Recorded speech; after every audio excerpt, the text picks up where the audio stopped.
ఇన్ని లక్షల మంది మనం వాళ్ళకి అన్ని ఉచితాలు, ఇది ఉచితాలు, అది ఉచితాలు, ఇది ఫ్రీ, అది ఫ్రీ, ఇల్లు ఇస్తాం, ఆ ఇల్లు ఇస్తాం అని చెప్పిన వాళ్ళకి ఓ సంవత్సరం వేస్తారు, 2 సంవత్సరం ఓటేయరు.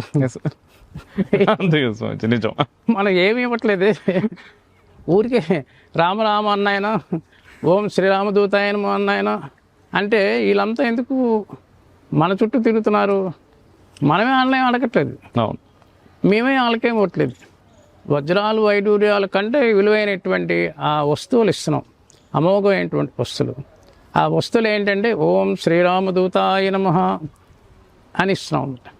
దాన్ని పట్టుకొని వీళ్ళందరూ ఒక స్థాయికి వెళ్ళిపోతున్నారు. మామూలు వాళ్ళు ఒక స్థాయికి వెళ్ళిపోయారు. 100,000 కోట్లకి అధిపతులు అయిపోతున్నారు. అంతా ఎలా అవుతున్నారు అంటే ఆ ప్రభావం అన్నమాట. ఇన్ని లక్షల మంది ఎలా అయ్యారు? ఆయన ప్రభావం. ఇవన్నీ వచ్చినప్పుడు ఇదంతా పెద్ద అడవి.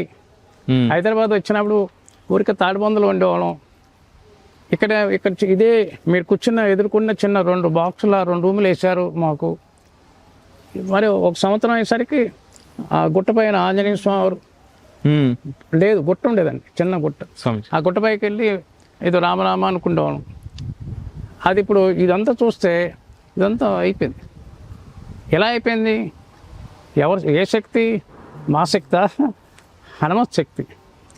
ఆ హనుమంతుడి యొక్క చిరంజీవి యొక్క శక్తి అలా ఉంటుందని నిరూపణ అయిపోయింది అనమాట.